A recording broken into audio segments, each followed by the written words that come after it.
morning. Time now is 3:28, Saturday. I know.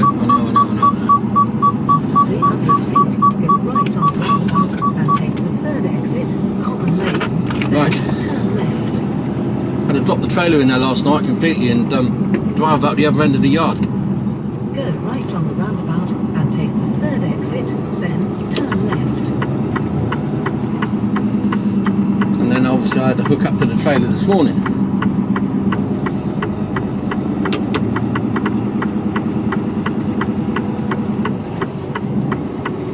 So that took a bit of extra time, not a lot, but you know, all adds up when you're trying to get home.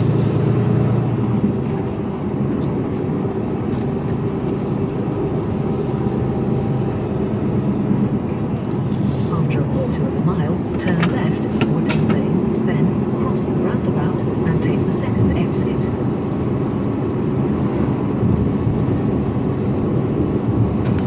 Doesn't look to be any hold-ups on the way back down, no road closures, so we should be good. Should, famous last words, isn't it? Famous last words. Turn left, Wooden Lane, then cross the roundabout and take the second exit. Rattly old box.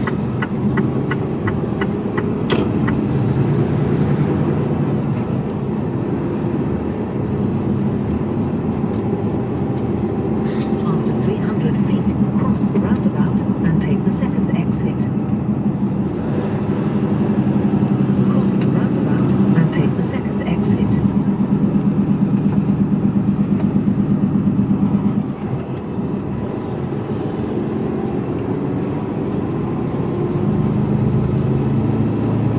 I've got to go right up here.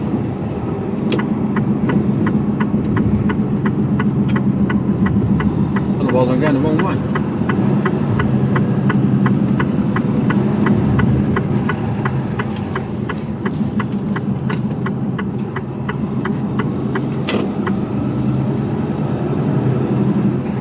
A lot of truckers obviously get that junction wrong there, because they the bollards are, well, there's none there anymore. They've been run over, the trailer's dragged right across them. Nasty little slip road to get out of here. You don't get time to get any speed up. Go straight on A38. And considering there's quite a few, there's a distribution parks in there, Go straight on. or distribution centres. A lot of lorries. This is pretty poor, badly designed.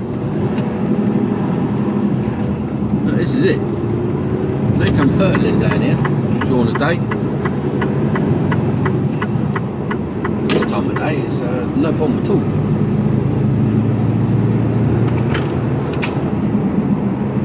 40 mile an hour speed limit.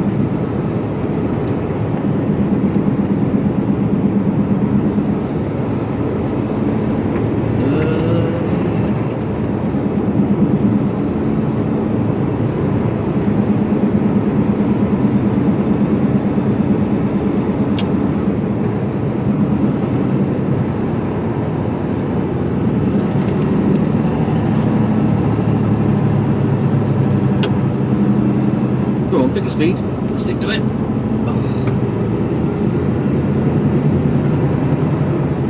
So I suspect you can't see a great deal going along here, other than loads of cones and.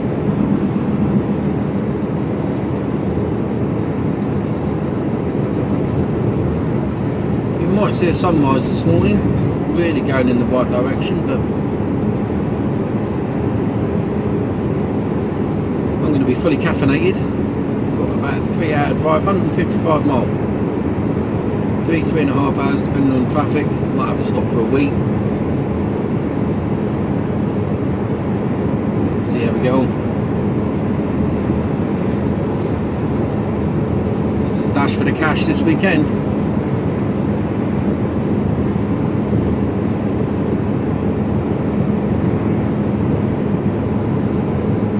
So it's today day. And out again tomorrow. 20... I don't know how many hours off I'll have. I get down there for parked up by 7.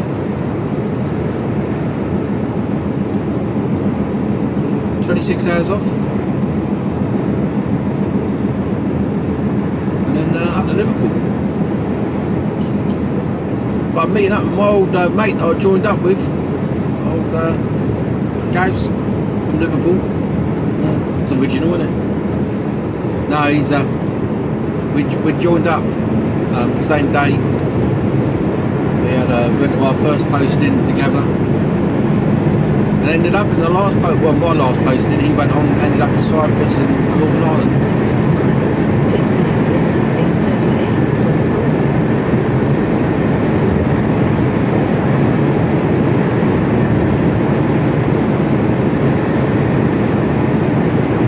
So yeah, it'd be good to catch up with him. Just the 1 pint. Not like the bad old days, well, 8 pints.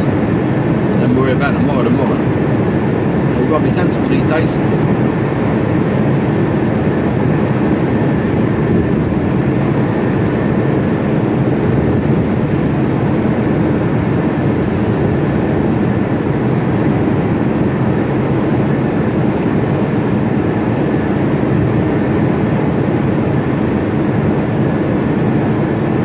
Parking up is only 20 minutes from where he lives, 15 minutes from where he lives, and only about 5 minutes from where I need to be at 8:30 on Monday morning. So yeah, handy all round really.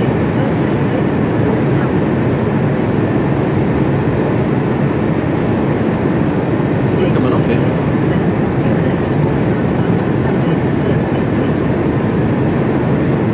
Down here somewhere.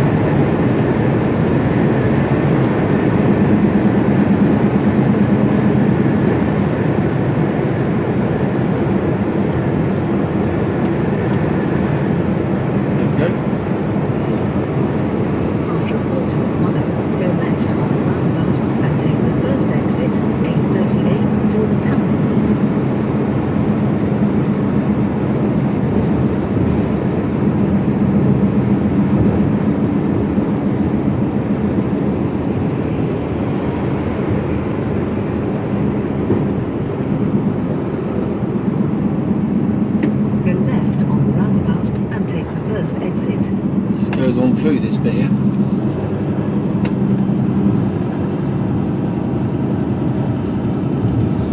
Doesn't mean that there's not going to be anybody coming round and cutting across into your lane.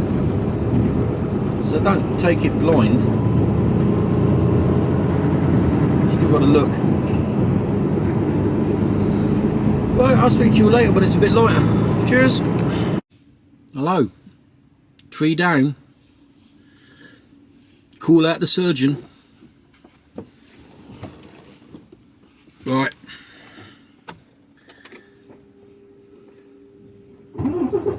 Newbury services.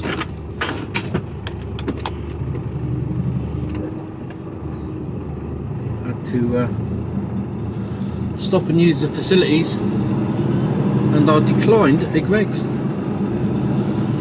Come on, Craig, get out of the way. Time now, 8 minutes past 6, Saturday morning. At the end of the road, turn right, then at the end of the road, turn left. I wanted to be back in the yard by now. I've got a real pain between the shoulder blades.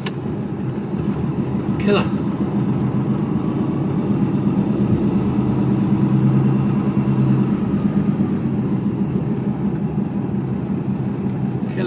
Killer driller. What's going on here? Then, at the end of the road, turn left.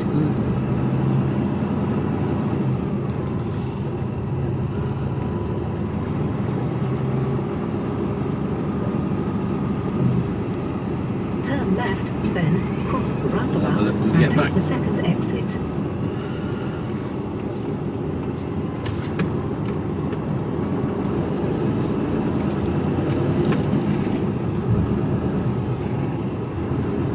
Right.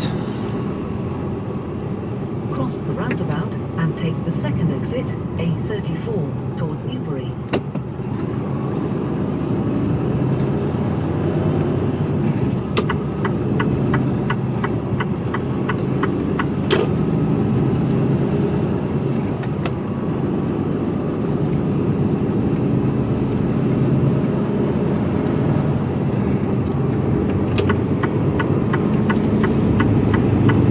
Pedal to the metal.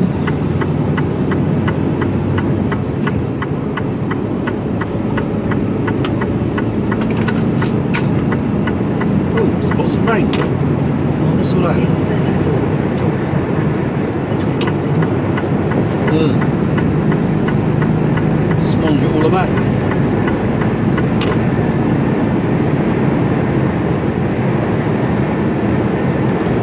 Turn them off.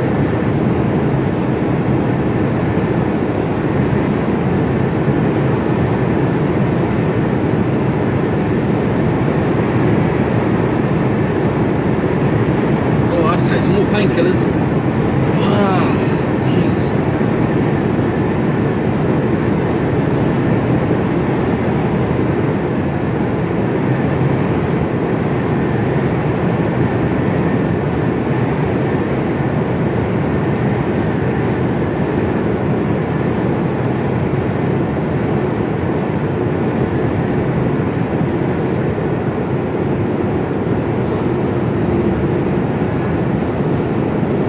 So the last little push home, due into the yard at, let's have a look, 7:10, done my field up. I should be done by 7:30, home for 8:30.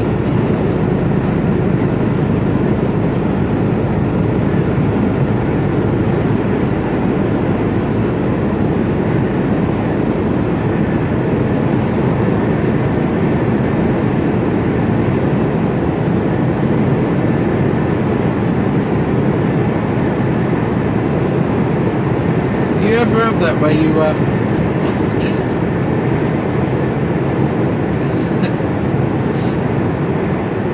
I don't know.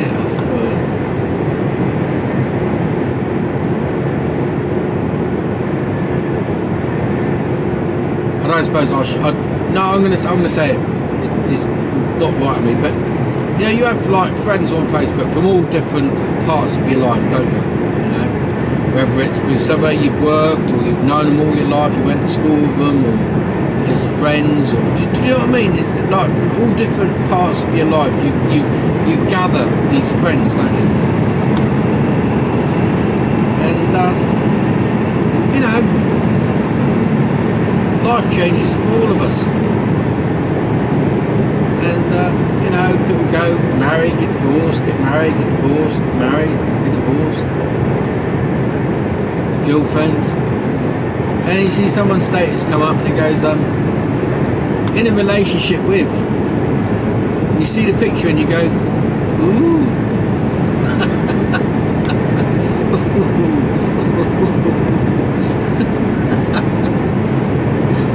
Do you ever do that? Fuck, I've just had one of them moments. I was struggling through. Someone is, I'm not going to say, but I'm not, obviously. Fucking hell.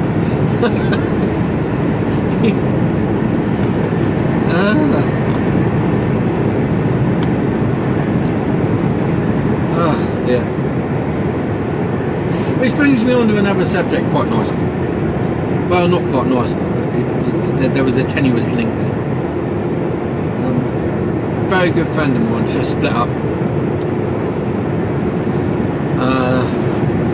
Sad all round, really. The way it was done was unacceptable from my stand. My not that my moral compass is fucking brilliant, but well, no, it is pretty good actually. You know, it generally points in the right direction. I certainly wouldn't have done something like that. Fucking what a knob. Fucking idiot bloke. So anyway, I was thinking about, you know, the times me and my friend had, you know, the laughs and the fun we had. And repented, and the questionable tastes in partners that we've had over the years. And I was thinking to myself, fucking hell, scary. When I first moved down to Shaftesbury, I met this particular person, and they were a bit of a lifesaver for me, really. And they threw me a lifeline, and I sort of grabbed on with both hands, and we became firm friends. Nothing more than that, just firm friends. I think if anyone was to ask me what our relationship was like, it's a bit like brother and sister, I suppose. Does that sound right? I don't know. I don't know. Just a really good friend, solid, good friend. Never judged me. That's what people have. But never judged me. And when I was probably at one of my lowest points, they offered me somewhere to live. And I gratefully accepted, and we had a ball. We had a good time. Right laugh. I think for the most part she wanted to kill me, because I'm not the tidiest of people, and she was an accountant, and liked things to be in alphabetical order, and that included the fucking herbs and spices, which I used to have great joy in muddling up, along with her CD collection.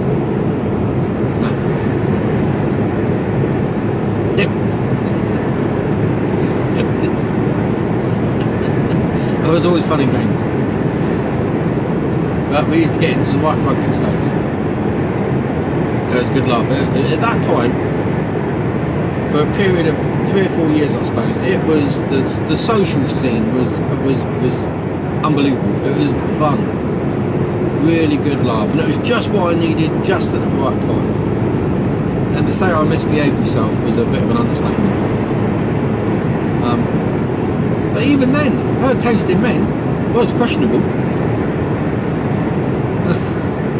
Not that my taste in women at that point was questionable, because it was. Well, I had no taste. I've got to be honest. I had no taste whatsoever. Yeah, bad old days. But I guess I remember it was just thinking about, like, because she's going through a rough time at the moment, and she won't mind me saying. And I was just thinking about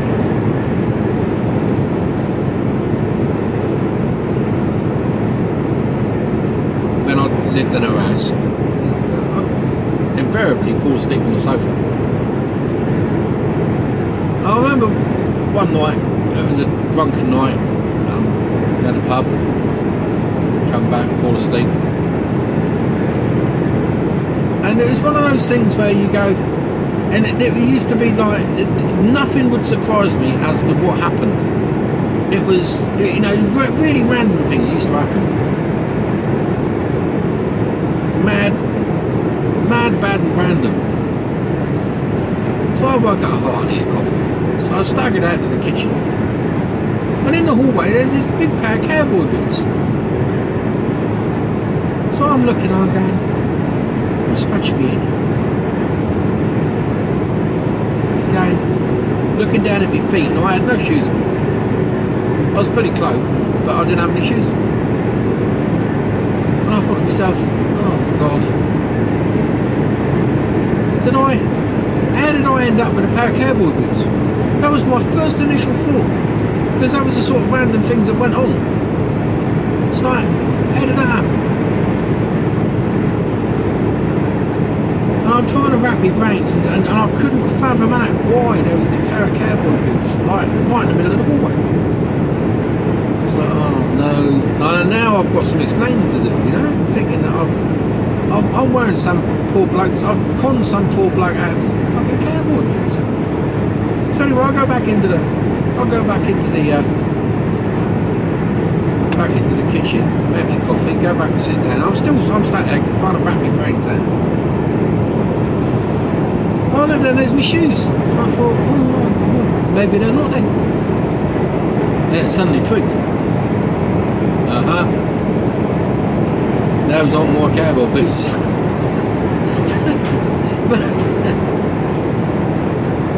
but my first thought was, this is how bad I used to be. My initial thought wasn't, you just pulled a bloke who wears cowboy boots. It was, I've got someone's cowboy boots. How did that happen? And that was the sort of random things that used to go on. And it was just...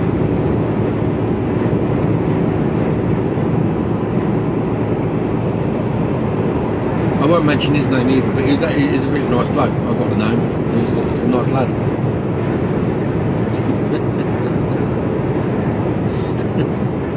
Oh dear. Yeah, she's going through a rough time at the moment, and I feel sorry for the girl, you know. That no one deserves. I've always said you can't help who you fall in love with, but you can help how you go about dealing with the situation. Or you can either deal with it, you know, honestly, openly, and try to ease the pain as much as possible, or you can just be a complete and total wanker about it.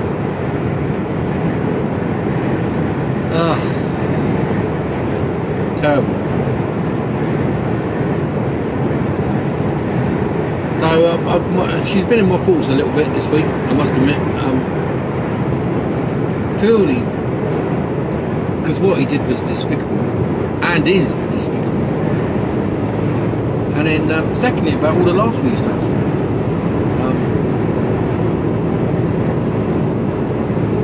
Yeah, we had some good times. Good laughs. We went to the festival once. I think I might have told this story. And I woke up in the morning, we were showing it to him. And I woke up in the morning and I went, and I'd been out and got coffee, so I come back in. So I got your coffee and a bacon sandwich. Oh, thank you. You alright? Yeah, I'm alright. I said, I'm over, like, I had this really mad dream last night. I said, yeah, I was in this, I was in like this big top circus tent type thing, and it was like all these hay bales were pulled really high, and it was thundering and lightning, and all the light bulbs were like flashing on and off, and the electricity was going on and off, and there I was sat at the pole of these, like hay bales, like they were stacked up 4 or 5 high, and there was all sorts of weird and wonderful people dressed all in like colourful clothing, and there I was sat at the top of this pile of like hay bales with a top hat on, playing a fucking didgeridoo. So that wasn't a dream. You fucking what? Shit, that actually happened. What? Fucking hell. I told you random things happened to us. Yeah. I thought it was a dream. Fucking hell.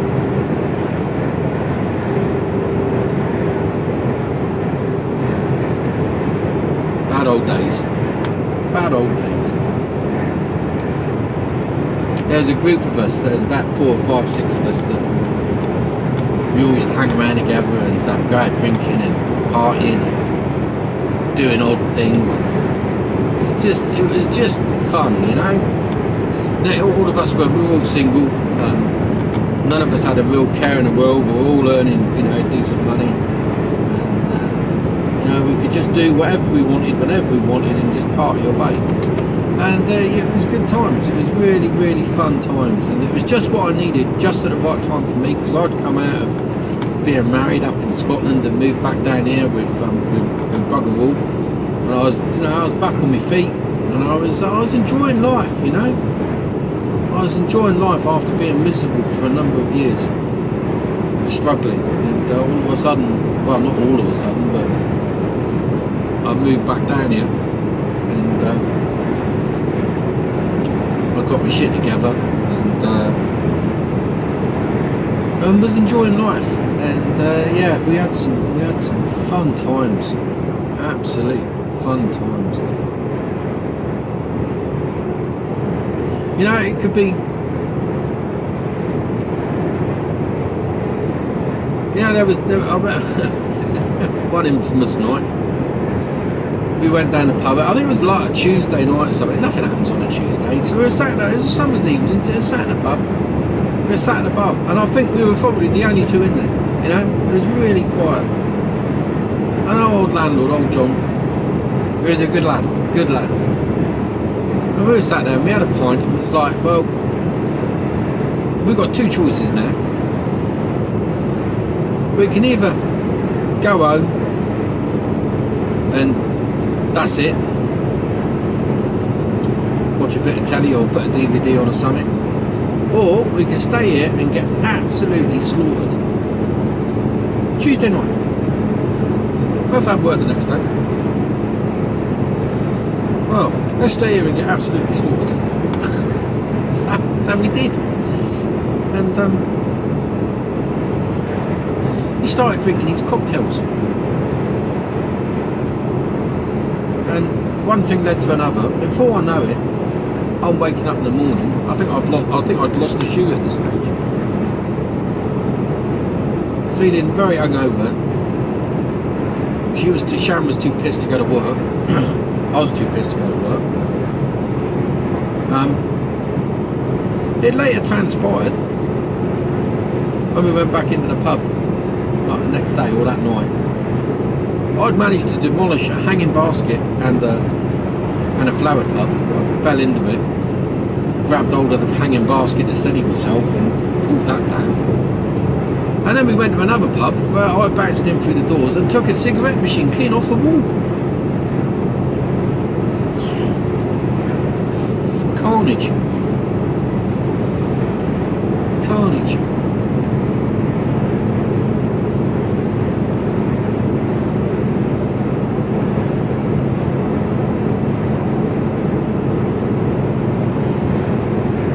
Luckily, where I took the cigarette machine off the wall, he'd been wanting to get the landlord there, or Gord, he'd been wanting to get rid of that cigarette machine for years. Well, I did it. I managed it for him.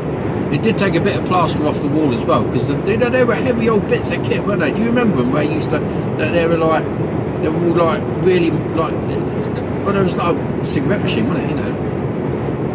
For those of you that are too young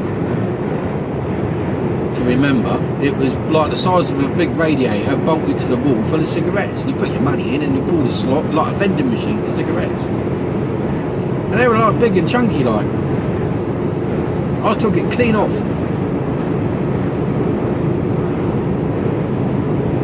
Yeah, that was the same landlord. He came out one night and he goes, well, I've got a load of markers. It's like, he says, you can write all over the walls in the pub. You can write all over them. We took all the pictures down. He says, the place is being decorated on Monday. He says, so, you know, here's a load of marker pens. Draw graffiti, go mental, do whatever you like. So we were, you know, like you do. Gordon is a cock. Big letters and drawing pictures of knobs, real childish like, you know. And graffiti all over the wall, and you know, they're like, yeah, blessing from the landlord to do it. So anyway, we go. He said the pub would be closed on Monday. It'd be reopening on Wednesday, I think. So get a phone call. Fucking Crown's open on Monday night. Come on down. Alright, get in there. Gordon's got this really sullen, our landlord, he's got a really sullen face on, and I was looking at the wall, it's like all the graffiti's still there. And I thought this place was being decorated, Gordon. He says, well, and he had it was a brewery owned house, brewery owned, you know. So he's a tenant. He said, yeah. I reread the letter that the brewery sent me that said that they were decorating. I didn't read it all, did I? They were only decorating the kitchen.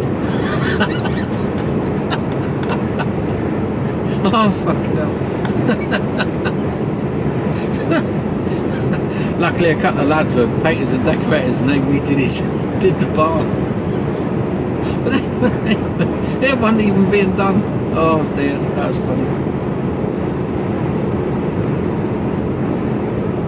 Oh, one night, bar's shut. What do you mean the bar's shut? He says, I can't open. He says, what happened? He says, fucking Sticky Vicky. I said, what do you mean, man? What do you mean Sticky Vicky? It's all Sticky Vicky nearly got crushed. What do you mean she nearly got crushed? He said, well, you know the fucking, the wooden bar that's behind the bar, you know, where all the drinks are stacked up on all the optics and all the bottles and all that. I said, yeah. He says, with the mirrors on and all the rest of it. Yeah. He says, it fucking fell off the wall, nearly crushed her. She was pinned underneath it. Oh, fucking hell.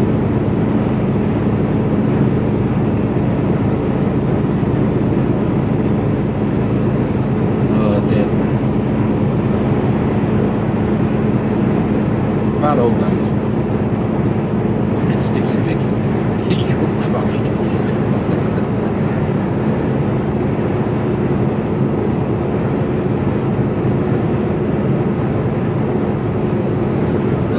See, times have changed in the pubs these days, isn't it? It doesn't. I don't think it goes on anymore. Well, it probably does, but you know, the local pub where it was full of locals, you know,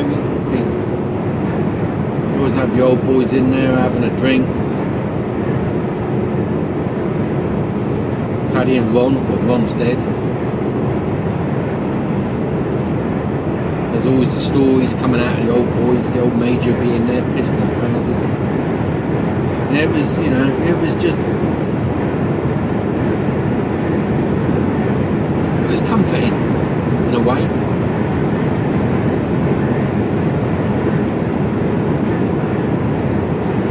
You need to have a good landlord. Good landlord that's fun and, you know,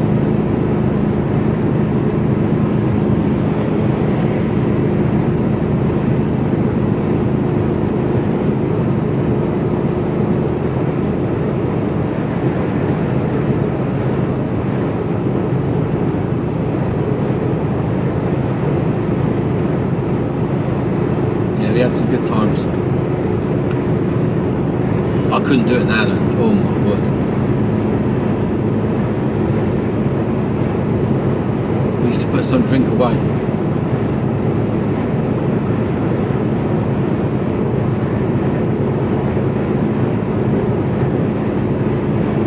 I think I paid for my landlord's villa in Portugal.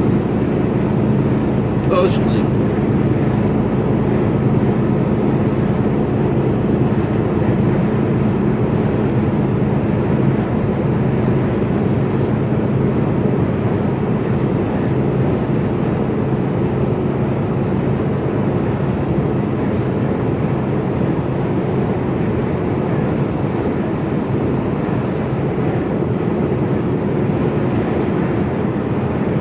Good times. So, what was I saying? Oh, I was talking to my friend. She lives down in Cornwall now. So,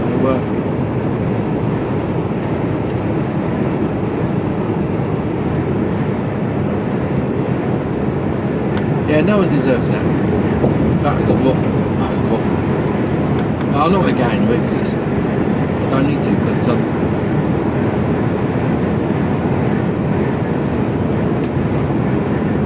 I just think of some of the stories, some of the things that we used to get up to.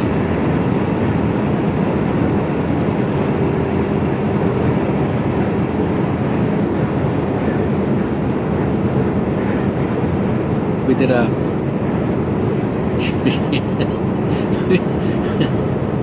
she organised this cider tasting evening,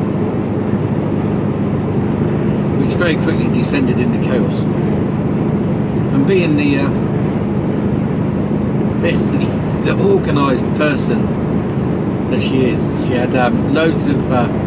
She bought all this cider, loads, spent a fortune on all these different types of cider, and then like did a questionnaire with like tasting notes and all the rest of it. There's an ambulance coming. And all the tasting notes, and you know, we had to mark it out of 5, and well, she was taking it all very serious. And of course, by the time we'd got a few in, I couldn't see the right, let alone try to be sensible. I remember going a bit loopy.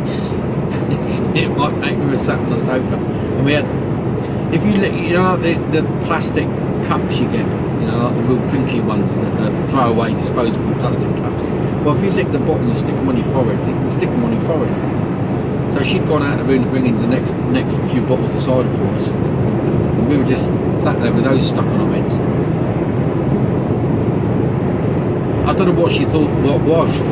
What she thought that we were going to be taken serious after about 6 or 7 bottles.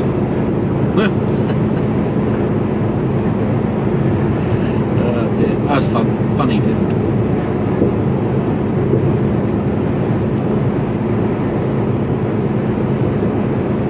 Yeah, loads more stories, but I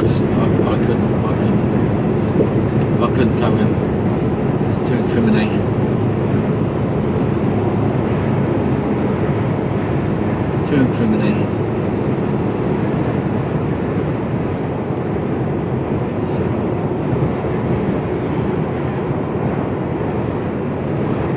I reckon I could write a book.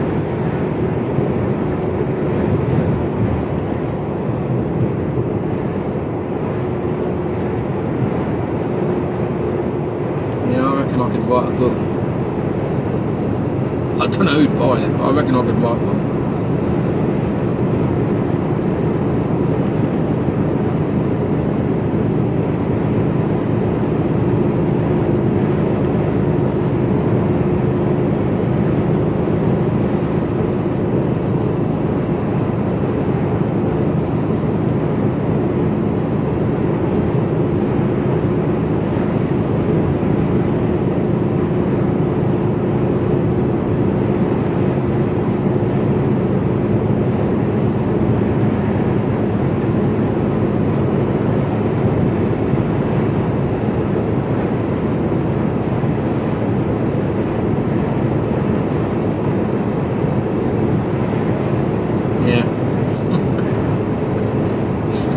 I was just going through my head. I could say no, I can't.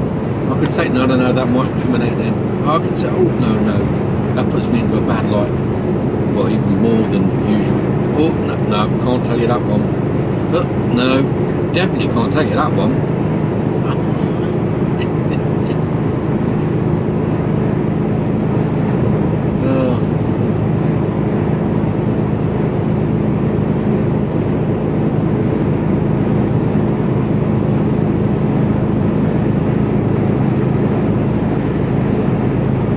After I left Sharon's house, I went to live with my sister, and because her flatmate had moved out, her housemate, and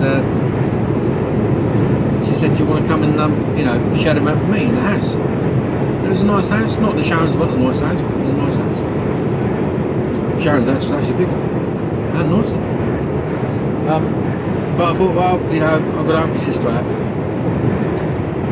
So I moved in with my sister, and about 6 months later she moved to sort of left me with a house. So I was kicking around in this house on my own, and I got a bit bored really. So I said to my mate Luke at the time, I said, fancy me, and we got on really well. Luke was, well, he was on the scale, he was on the spectrum. He had no moral compass whatsoever. I used to have to guide him a little bit, but it was pointless. And we used to have a laugh. It was him that we used to go to. I think I told you we used to go to Chertsey, go to the auctions at Chertsey, and buy a load of dodgy electrical returns. Some of them worked, most of them didn't.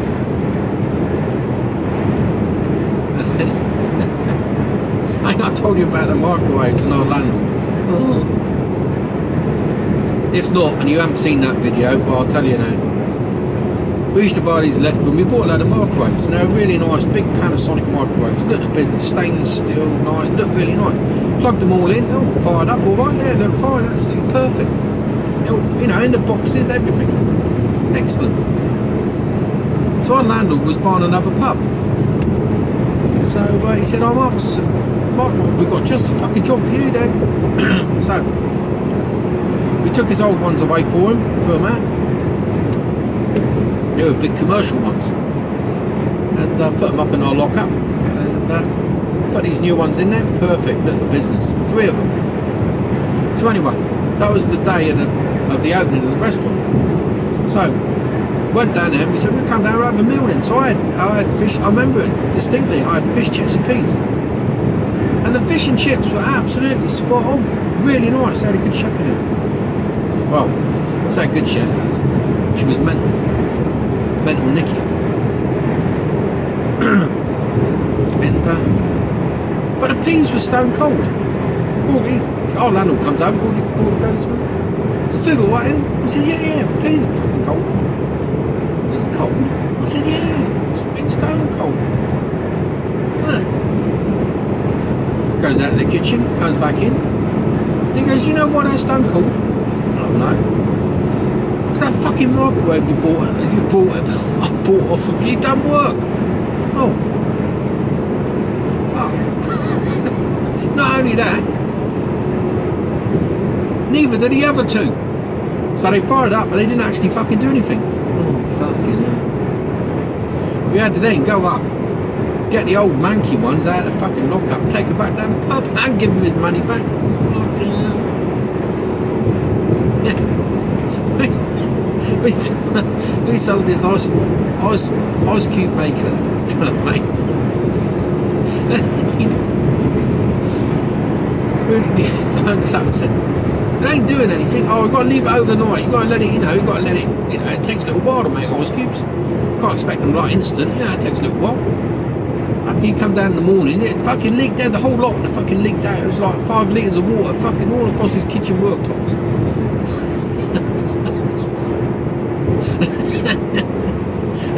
And another lad, he bought a percolator. That fucking handle fell off. It melted. Oh my god.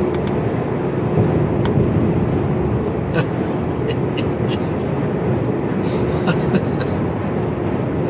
oh fucking talk about fucking half a daily. Jeez. So look in the end of Barney's, I was like, oh no more. I'm coming up, I'm not buying anything else. So he bought a van full of Hoovers. Fucking, most of them fucking blew more than they sucked. So we cobbled them all together, and Luke couldn't get, so it took us, I don't know what, we're taking them a car boot, so I said, yeah, but once they come back, we'll cut the fucking plugs off. So he cut all the plugs off. And he's thinking behind that, so if you cut the plugs off, yeah, they all work. You just got to wire a plug onto it. Why would they cut? Oh, because that's what the manufacturer does. And, it's bollocks. The thing was, it didn't work. Luke knew by the time they'd wired a plug up and then got back to the car boot cell, we'd be gone. So fucking bad old days. So if you ever go to a car boot cell and you see an electrical item with no plug on it, don't buy it, because I can guarantee it don't fucking work. The third exit, M3, towards Bournemouth. Oh, can you see anything? Oh, I'm struggling.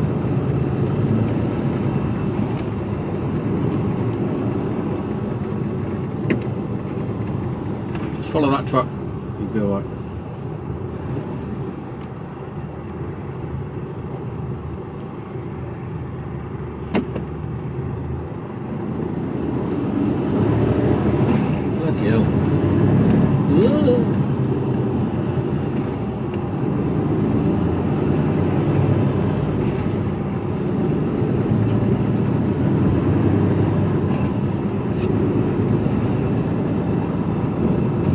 I'm later back than I thought I would be. Take the exit, always away, innit?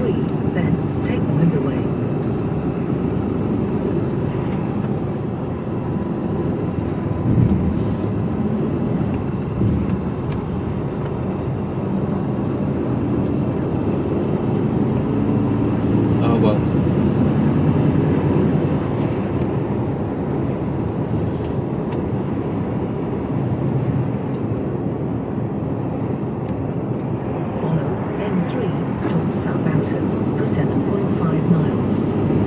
I do that. So I just come out of Winchester, I was Winnell roundabout, getting onto the M3 now.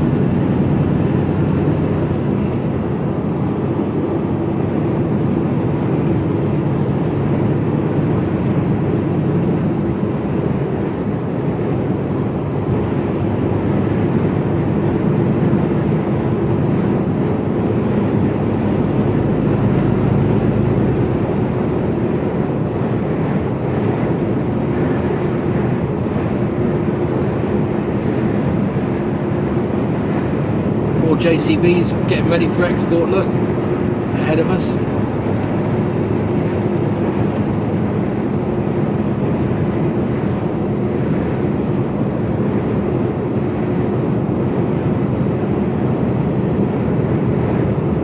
So that's my, that's the, well, I'd say nearly my week done, but as far as accountability, counting is concerned, my week starts Sunday to Friday, but my card, taco, is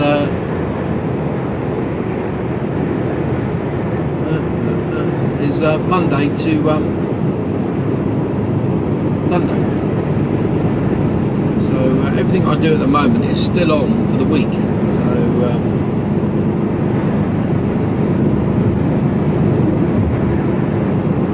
going to be on around 46, just over 46 hours for the week as it stands today. Why are you going so slow? Come on.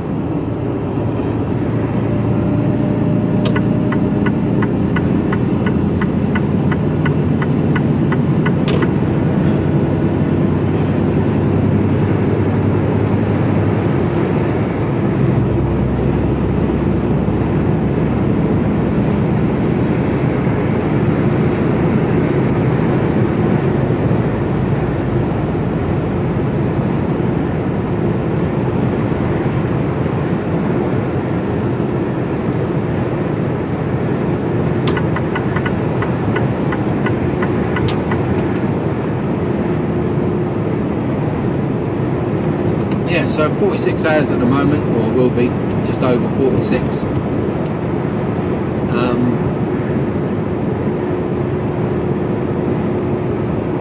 Currently standing for the fortnight around 81 hours, so I've got 9 hours to get up to Liverpool tomorrow before I run out of time.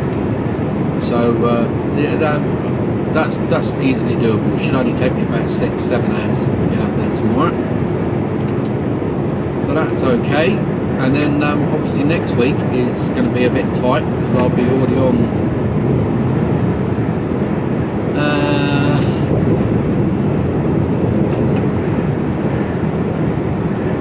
45.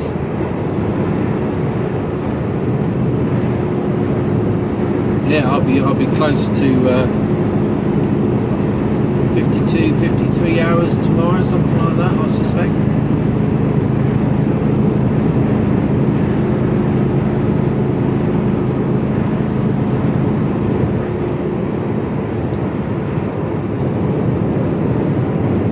So yeah, touch and go, pushed to the limit. The thing is, I haven't worked. I actually haven't worked that hard.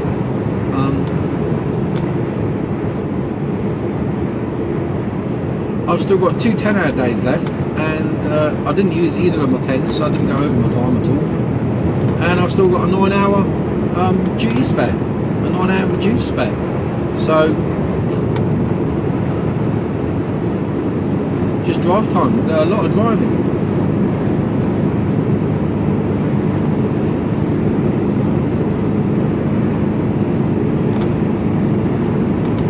So it's not like I've maxed out on working time, it's just drive time. And when you get quick tips, or you're doing drop and swaps, that's how your duty time can soon mount up.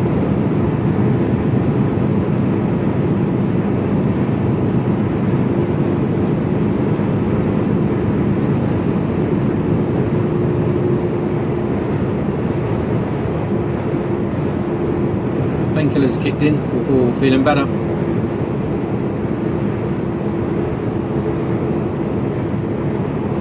So yeah, I'm going to say goodbye. Just running in now. No drama llamas.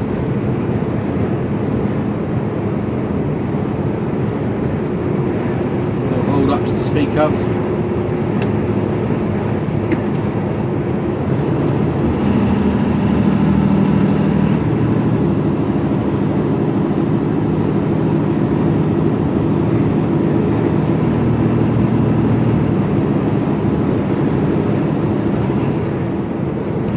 Drop this trailer in the yard, look up to the next one, ready to go tomorrow. Refuel.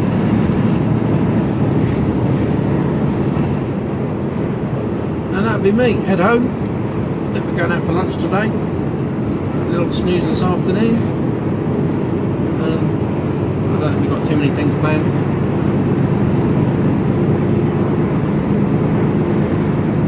Back to work tomorrow. Rock and roll. Still want to be a trucker. I'll speak to you all later. Cheers.